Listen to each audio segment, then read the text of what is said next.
Bienvenue dans cette nouvelle édition du QG News. Au sommaire, au Sénégal, un hélicoptère de transport de l'armée avec à son bord 20 passagers s'est écrasé ce mercredi. Une commission d'enquête a été diligentée afin de déterminer les circonstances de l'accident. Au Rwanda, le secteur financier se porte bien. Selon un rapport de la Banque centrale, 14 et 17 banques locales s'attendent à une amélioration des prêts accordés au secteur privé en 2018. Et puis la fièvre de Lassa fait des ravages au Nigeria. 350 cas ont déjà été déclarés cette année contre seulement 312 en 2017. Et 110 morts sont à déplorer. Les observateurs parlent d'une épidémie sans précédent. Le drame s'est produit en début de soirée ce mercredi 14 mars. Un hélicoptère de transport de l'armée sénégalaise s'est écrasé près de Missira avec 20 personnes à bord. Le bilan est lourd. 8 personnes ont perdu la vie et 12 sont blessées. Les rescapés ont été transférés à l'hôpital de Dakar pour une meilleure prise en charge. De Grace Podo. Personnes sont décédées mercredi 14 mars 2018 dans le crash d'un hélicoptère de l'armée sénégalaise près de Missira, dans la région de Fatick, au sud-ouest de la capitale. De sources officielles, l'appareil de type Mi-17 ralliait le sud de Dakar dans le cadre d'une mission sociale. Le chef de l'État a instruit le gouvernement et le chef d'état-major général des armées de mettre en place une commission d'enquête afin de déterminer les circonstances de l'accident. Le chef de l'État, chef suprême des armées, présente ses condoléances ainsi que celles de la nation aux familles des victimes en souhaitant un prompt rétablissement aux blessés. Le crash a eu lieu dans une zone de mangrove difficile d'accès. C'est d'abord l'hôpital régional de Kaolack qui a accueilli les victimes du crash de l'hélicoptère. Selon son directeur, 12 blessés ont été acheminés dans la nuit de mercredi dans son établissement. L'une d'entre eux a ensuite succombé à ses blessures. Les autres ont été transférés à l'hôpital principal de Dakar. Ce nouveau bilan porte ainsi le nombre de décès à 8, après ceux enregistrés juste après l'accident. Vous savez, l'armée sénégalaise, je pense que d'après nos informations, l'hélicoptère transportait une dépouille mortuaire. Il y avait une vingtaine de personnes dans l'hélicoptère. Et quand il s'est écrasé dans les marécages de Missira, les premiers secours ont été apportés par des pêcheurs qui passaient par là avec le pirogue, qui ont pu secourir cette personne, qui sont assez blessés. Les sapeurs-pompiers de Kaolack ont fait cap vers le lieu de l'accident. L'armée sénégalaise elle-même a déclenché ses moyens pour aller aussi rapidement pour essayer de secourir ceux qui se trouvent certainement dans les eaux, dans les marécages. Selon les explications fournies par les autorités sénégalaises, l'hélicoptère en mission de service social avait acheminé une dépouille en Casamance dans le sud du pays avant d'être victime de cet accident au large de Missira avec 20 personnes à bord. Le convoyage de dépouilles dans les zones difficiles d'accès fait partie du service public de l'armée sénégalaise. En République démocratique du Congo, la commission mixte chargée d'enquêter sur les violations et atteintes aux droits de l'homme lors des manifestations du 31 décembre 2017 et du 21 janvier 2018 a rendu son rapport. Il en ressort que 14 personnes ont perdu la vie pendant les troubles. Un bilan qui tranche avec celui de l'exécutif qui parle jusqu'à présent de 2 morts. Badawi El-Chatou.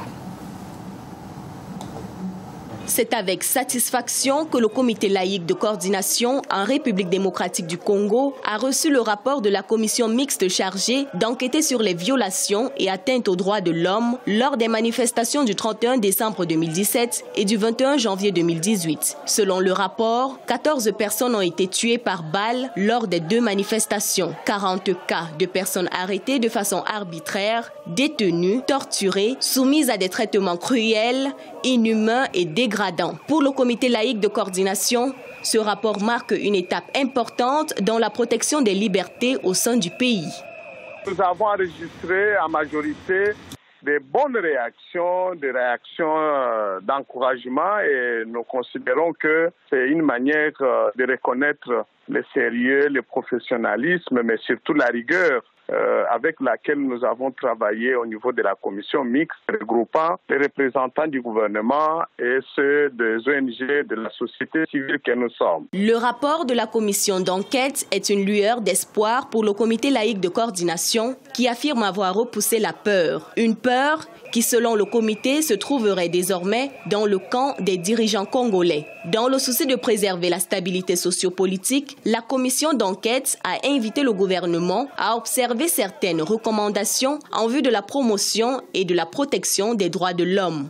Donc nous sommes en train déjà de travailler pour élaborer une stratégie devant permettre la mise en œuvre effective de toutes ces recommandations et surtout pendant cette période électorale, notamment en ce qui concerne rapidement la levée de l'interdiction des manifestations, mais aussi la redéfinition du nouveau protocole de commandement et d'encadrement des manifestations publiques pendant toute la période de transition. En République démocratique du Congo, les marches du 31 décembre 2017 et du 21 janvier 2018 ont conduit le président Joseph Kabila à briser le silence après 5 ans de mutisme. Et le 16 mars prochain, l'association catholique entend organiser une messe en l'honneur des victimes de la 3e marche du 25 février dernier. Voilà qui devrait soulager les petites et moyennes entreprises. La Banque centrale du Rwanda prévoit d'accorder plus de crédits au secteur privé, ceci grâce aux bons résultats du secteur financier soutenu par la reprise économique. L'explication dans ce reportage de notre correspondant Fratenda Kisenga. Les prévisions de la Banque nationale du Rwanda indiquent que le secteur financier rwandais devrait augmenter ses prêts au secteur privé en 2018. En effet, la Banque nationale prévoit une croissance de 13%. Selon le gouverneur de la Banque centrale, cette dernière maintiendra une politique monétaire accommodante afin de maintenir le financement de l'économie par le secteur bancaire.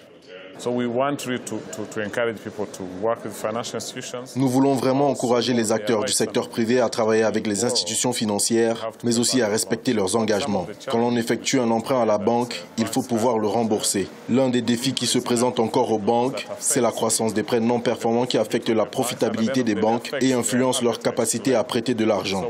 Donc, bien que nous encouragions les gens à travailler avec les banques, nous leur rappelons de bien vouloir respecter leurs engagements si nous voulons maintenir notre économie en bonne santé. En 2017, les banques locales ont émis des prêts d'un montant de 1,57 milliard de francs rwandais contre 1,4 milliard en 2016. La reprise économique et l'activité accrue devraient entraîner une augmentation des prêts en 2018.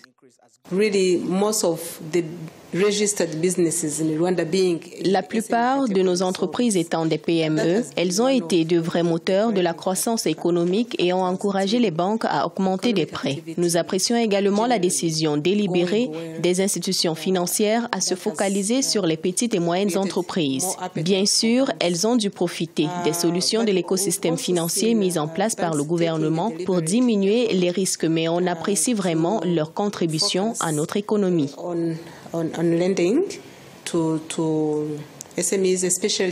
Au moins 14 banques locales sur 17 notent qu'elles s'attendent à une amélioration des prêts en 2018, selon le rapport de la Banque centrale. Quelques secteurs restent néanmoins inquiétants selon les économistes, notamment celui de l'assurance, appelé à revoir son mode de fonctionnement. Ni les autorités ni les scientifiques ne s'attendaient à une telle propagation. La fièvre de Lassa envahit le Nigeria.